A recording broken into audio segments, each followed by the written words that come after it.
Welcome to Bitstorm, a comedy game design podcast by two guys who know nothing about comedy nor game design. I'm Ben Slinger, and with me, as always, is Trevor Scott. You know, that time I was thinking, you said that wrong. And because you said your name instead of mine. This feels like we've said this sort of thing before. Have we? I don't know. I don't remember the things we did last week. Wink, wink. Wink, wink. Exactly. It's been a whole week since we recorded the last episode, you know? Not 15 minutes. Or less. What are we doing today, Ben? It's your edit, so... It's my choice, so I get to run the show.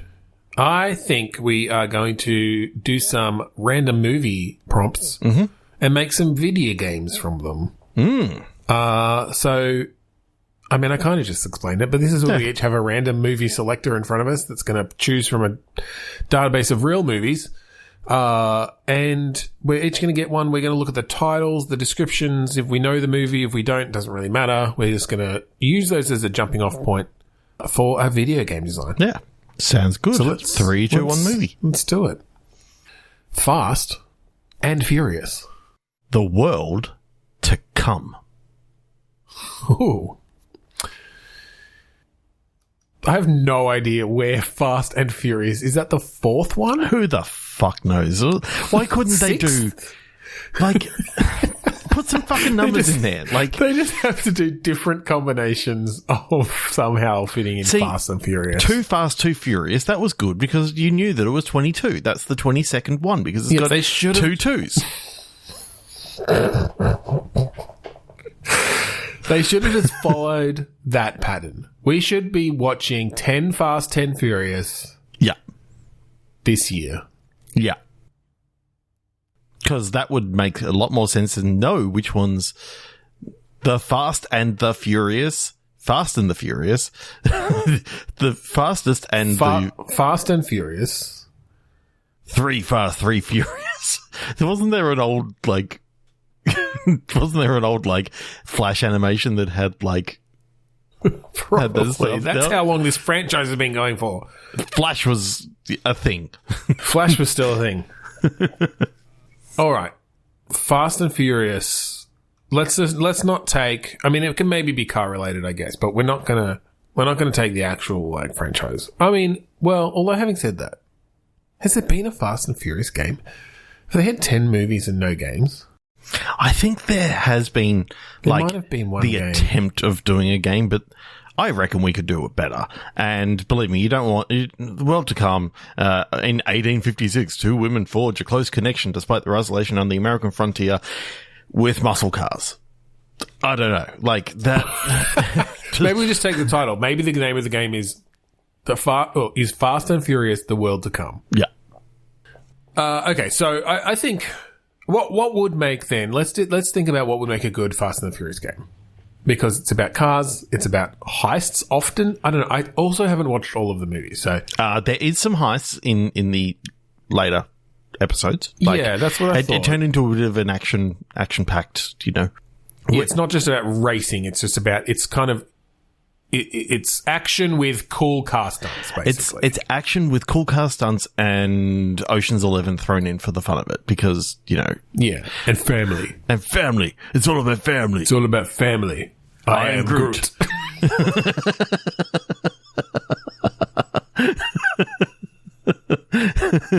Oh, God, we've been doing this podcast too long, Trevor. I know. Okay, so... Okay, well, the one thing that came to mind for this sort of game, did you ever play Stuntman? No, but I played the old game called Stunts. No. This was a different one. This was on the... I think it was on the Xbox. I played Pain. Where you launched someone out. PS2? No, that was the PS3. Was it? Okay. Yeah. No, Stuntman was... It was a driving game, but it was all about you were a stunt driver for movies, and so you had to hit your marks at certain times and you got points for getting through it smoothly and on time. Yeah. Okay, cool. And you'd have things blowing up and stuff around you. I kind of like that sort of vibe. It doesn't have to be exact, but it's about driving through and achieving these set pieces essentially in the most effective way. Yeah. And so maybe you've got some branching given that the movies did areas end up in set piece after set piece after set piece. Yeah. It's probably cool that the game does that, but you have to hit the set piece. And if you don't hit the set piece, you get to retry it and retry it and retry it until you get it all in one run. It's about a perfect run. I think maybe you can have some branching moments where it's like, okay, at this point you can choose to drive under the semi-trailer and come out the other side and like go off a jump and that takes you down a certain path. Or you can, decide to drive off the cliff and go into the helicopter. Yeah, the helicopter's gonna. Yeah, that's it. Into the helicopter, you just got your wheels on either side of the helicopter. you stop on a dime, like literally, your wheels have stopped perfectly in this helicopter. Oh, you do. So you do like a skid parallel park into the helicopter. Into the helicopter. So your wheels are still in. Yeah, okay. Yeah, and literally they stop on a dime. Like there's like literally a centimeter either coin. Side. Like yeah, it's like a 5-cent coin because they're in Australia for this one. Right. Yeah, that's cool. I like that a lot actually. And then I wonder if you for some reason my head just went to. You know what they haven't done? Cars on an aircraft carrier. Now. I mean, yeah. I think that's a great idea. And then you Car boats. Have to tow. Okay, yeah. Cars that turn into boats that turn back into cars. Turn into boats. Definitely have that in there. Can they turn into planes as well? Are they just Transformers now? Like Optimus Prime. Fast and the Furious. The world to come, Transformers 17. We just combine the two. It's the long-awaited, combination of the two. Shia LaBeouf's in there because, he's come back to the franchise. Yeah. The Transformers franchise, that is. Yeah, for sure. He's pretty furious sometimes. Yeah. I don't know how fast he is, but, we'll put him to the test. According to a couple of people that I've talked to, he's pretty fast in bed. He comes really fast. So, okay, glad you're in that sort of circle of people talking about Shia LaBeouf's, speed in bed. Fucking hell. No, one thing I was thinking though, actually, that could be interesting is multiplayer as well. Like it's coordinating together and hitting these marks because that could be really satisfying. Oh, yeah. You have to communicate a bit. You have to make sure you're getting your speed right. So it's not even necessarily about, you must hit this mark by the, 1 minute, 37 second marks. It's that you have to coordinate with the other person. You want that flying V. You don't want, the person, just... Yeah, you got to have the be in formation. Yeah. So that'd be really cool too, I reckon. And then you're with your family. And with the flying V, obviously you've got, Charlie from the Mighty Ducks. He's in there now and he goes, everyone get into the flying V. And, they. Yeah, I mean, why wouldn't he be in the Fast and the Furious franchise? Is that who played that? Is that Joshua Jackson? Still Joshua Jackson, yeah. Okay, yeah, I mean, he'd be good in this. He would. Yeah. Yeah. What's he been doing since Fringe? Since Fringe, ooh, because I was going to say Dawson's Creek. Fringe, yeah. Give him some credit. Yeah. He was also in Fringe, yes. which finished 10 years ago. Since then, I think, no, Scream 2 was before that, and he only played a very small part in that. No, it's just literally Dawson's Creek. It's like that small part in Scream 2, and the Skulls. He was in the Skulls. And then Fringe, and he hasn't done anything since. Yeah, I assume that's it. Yeah. 4 things. He's known for 4 things, and now this is a 5th thing. So this is a 5th thing. Yeah. We're revitalizing Joshua Jackson's career. 3 to 1 movie.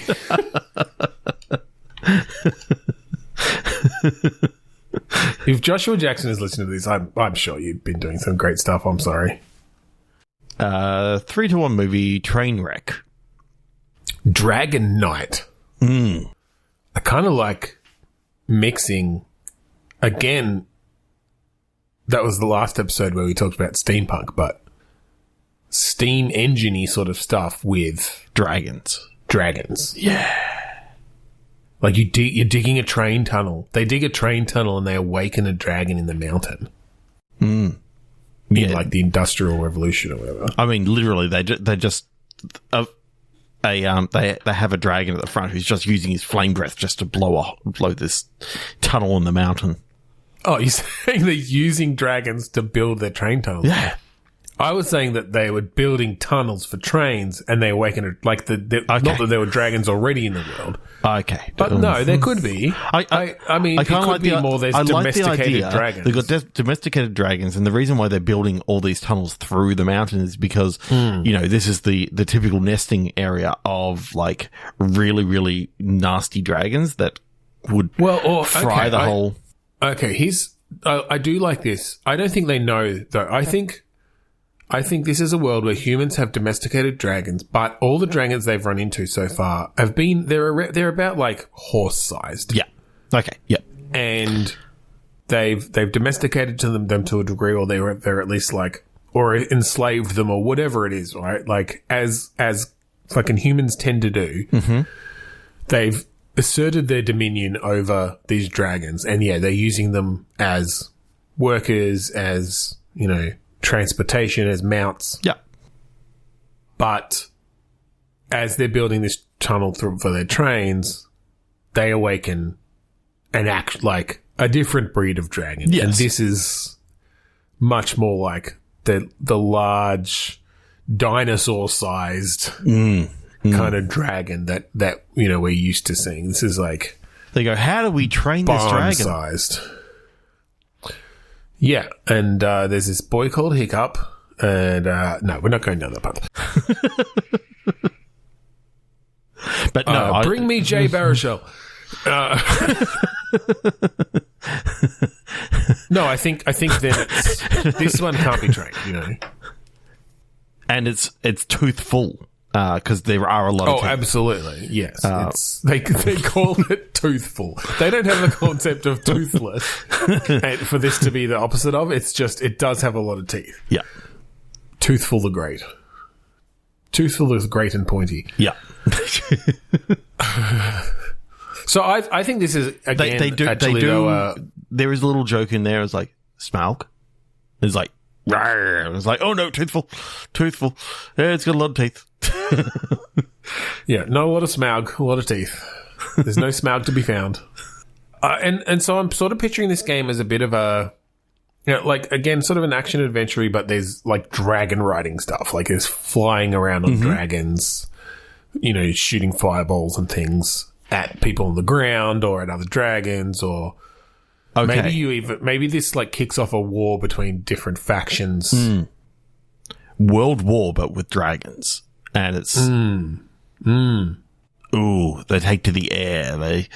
They're all sea serpent sort of things, and they a whole battalion washes up on the beach on the back of a sea serpent sort of thing. Oh, that's cool. Open up, and they're all riding. Like flightless dragons and that's it. Like you've got all these different types of mounts and stuff, but then they're also at the same time like this huge dragon that's been awakened is indiscriminately killing everyone, and is sort of a third, faction of its own that you're fighting against. So why are these two like main factions fighting on the beaches, fighting in the air? I mean, why does anyone go to war? It's probably over land. It's probably over resources. Religion. It's probably over power, religion. I mean, maybe one, like, worships the dragons, and the other one treats them more just as, like, domesticated animals. Yeah. And the religious one is trying to impose their will. Dogma. Upon the others, yes. Their dragonma. Dogma? Dragon's dogma? That's a thing, is it? Dragonma? Dragonma. Yeah. That's cool. It's mainly fun just for all the... I just like that. There hasn't been a good, like, dragon riding game since... Do you remember that game? I think it was called, like, Draken. Back in, like, the early 2000s, probably. I feel like that was the first and last game to do really good, fun dragon riding. Not Panzer Dragoon from 95. No. I think, is that... Yeah, Drakan, Order of the Flame, 99. Pretty sure that's the one I'm thinking of. There was a game, Divinity Dragon Commander. Look, I'm sure there are other dragon flying That was 2013, and that was an RPG, which is... No. This is like an early 3D game. Oh, man, I'm looking at it now. It's like... this is sort of Tomb Raider-esque level of detail when we're talking about polygons. And I'm flicking through this gameplay clip. I've not seen this. You know what? This isn't the game I was thinking of because I have not come across any dragon riding. So this is not it. This is some shitty RPG. Was it Draken the Ancient Gates? I don't know. Third-person RPG gameplay with dragon riding combat. That sounds more like it. Although it is a sequel to the other one. This hidden gem was a precursor to the kind of immersive RPG games BioWare would later become famous for. It wasn't. It was more actiony though. Mm-hmm. Panzer Dragoon. No, that's not what it was. I think maybe it is. Maybe it is this Ancient Gates one. Anyway, this is a tangent. Or it was Lair for the PS3. No, it was on the PC. Okay. Well, Draken the Ancient Gates was a PS2 game, so yeah. I don't think it's that either, because again, it like you had your dragon like friend. You sure you're not talking about Spyro? Spyro was a dragon. Oh yeah, Spyro. That's the one. That's the one. No, I forgot about that purple little cunt. Okay, 3, 2, 1, movie. Home Alone: The Holiday Heist. Fire down below. Fire down below. Okay. I mean, I love the idea of... Hang on a second. When an EPA representative is murdered in the small Appalachian community, EPA undercover agent Jack Taggart is sent in posing as a handyman working with a Christian relief agency to determine what happened. Wait, EPA undercover agent? Like the Environmental Protection Agency? They just have fucking undercover detectives? That's ridiculous. Okay, do you know who's in this? Who's the main star? No. 3 guesses. What year was it? 1997. Van Damme. No, but close. Steven Seagal. Yep, he got him too.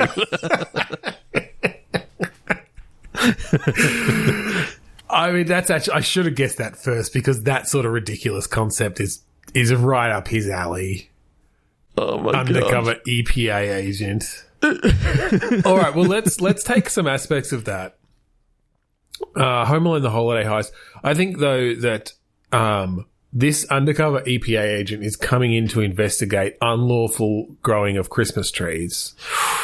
Because they are, growing some strain that is bad for the environment or something, or maybe they just don't want them all cut down. Like Instead of coming in as a handyman, he comes in as like a Christmas tree salesman, trying to find where all these Christmas trees are coming from. Like, where's this illegal Christmas tree farm? Or he just doesn't understand the idea of Christmas, and so he's like, it's got to December and all these trees are showing up in people's houses, and they're like, you're stealing trees from the woods. These trees belong in nature. This one's plastic. You created weird tree clones to put in your homes. It's still played by This is Steven barbaric. Seagal. Oh yeah, or it's a Steven Seagal type at least. Maybe someone slightly less problematic. Oh god, he's so bad, isn't he? He's horrible. Like just the fact that for some reason he thought it was a good idea that the EPA would have an undercover agency. EPA undercover agents. Oh boy. Okay, so what's the game though? Do you play this undercover agent and then like some little kid has set up traps? Or do we go? Do we leave the Home Alone? But I think out just of it? leave the Home Alone one away. I love bringing the holiday side of it, thing, like yeah. and you know, because it's a holiday heist. I think of, you know, this undercover EPA agent who's, you know, I kind of like the idea that, you know, he comes into this town as an undercover agent, but in reality what happened is, you know, he actually got fired from the Environmental Protection Agency, and he's just doing this on his own, like in a misguided attempt to like get his job back. Yeah. He thinks that he's actually found he thinks that he's found, you know, this major problem, so he's come in as an undercover agent. What he's actually found, I think, is I think there is something here that he does end up getting his job back, but it's not to do with the Christmas trees. It's to do with, you know, maybe like they're using some sort maybe of the new mayor fertilizer has got or like something. Yeah, some sort of toxic waste dump or something like that. That, you know, this right. They're using some method of growing Christmas trees super fast.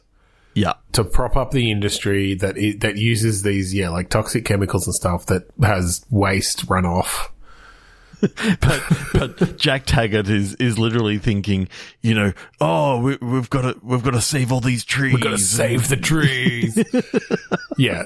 And I think it's kind of almost like a third-person adventure where you're going around this small town, like, investigating, but he just keeps ending up in these stupid brawls where you're doing dumb Aikido moves while barely moving. Oh my god! You just keep like you punch people and they're stunt, and like because they're stunt people, they react go flying through the window. Yeah, like, and you actually see one of them just turn around and start running and just throw themselves out of the window.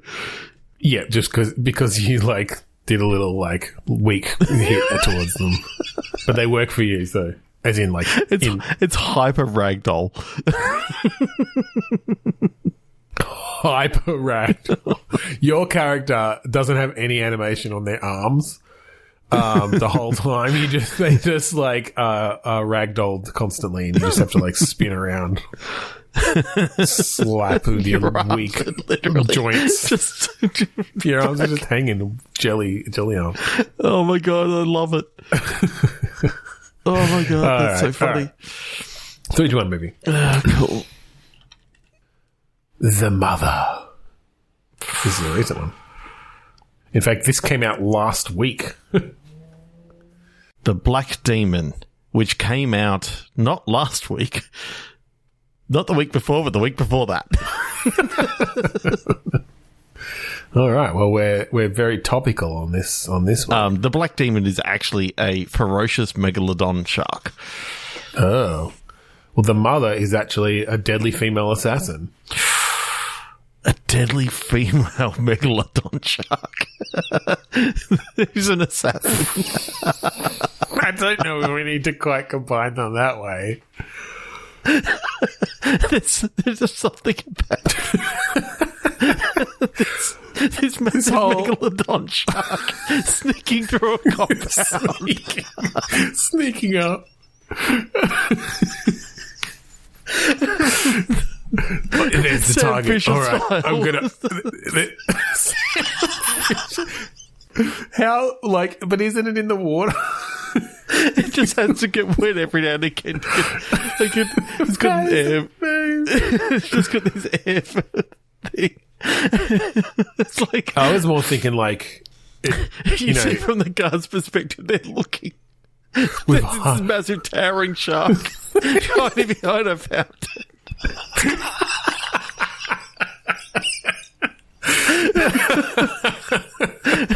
They just go back to their work. They don't notice it because you start doing it.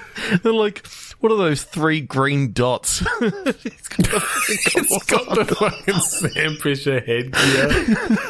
How would that even work? I don't know why I find that so fucking funny. Well, the other option is that it is a deadly female Megalodon shark assassin, but it has to wait for its targets to go for a swim. And then it just kind of opens its mouth, and it's so big that the target doesn't notice that the mouth is like just closing over the top of it, and then once it's in there, it just must be an eclipse. Yep. Okay, I don't know why, but I love this. I just love this idea of this Sam Fisher-esque thing. But now I'm starting to think, what if you did No One Lives Forever? Okay. But with a shark. A megalodon shark.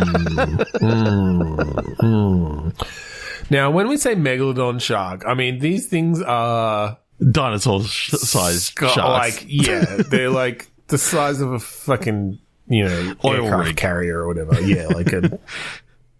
Oh, by the way, this is, Oil Man's Paul Sturgis's idyllic family vacation turns into a nightmare when they encounter a ferocious megalodon shark. Who sneaks up on them in the night after slicing through some plastic tent, the plastic tent. How does it do the split jump? It's between buildings. But like the fins? Fins in the tail. Fins in the tail. It's just like awkwardly jammed in there. It's just flopped itself in at an angle with tail on one side, head on the other. Just inching itself up. It just stands on its tail the whole time, and it walks around like those dolphins from fucking The Simpsons. Oh my god! This feels like not much more than like I want to see someone who's a good animator like build this in Unreal Engine or something as a stupid gimmick level. Yeah. And just the fact that the guards, they look over it, they see what is obviously wrong, and they just go, "Ooh, nothing there. It's outside of my cone of vision." They say that. I don't see anything inside my cone of vision. Guess it must have been the wind.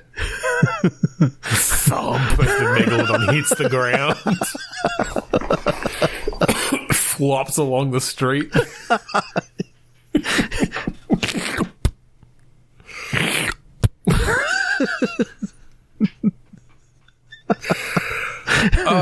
That's the end of our episode. If you would like to find all of our previous episodes and give them a listen, go to podchaser.com/bitstorm. You can find them all there. Oh my god, that was an episode. If you like the song that we play in the start and end of each episode, that song is called Mad to Find Self at the album Containment Failure by the band Crowdust. That's right. So thank you again for joining us this week on Bitstorm. I'm Ben Slinger. I'm Trevor Scott. Sop. Nothing to see here.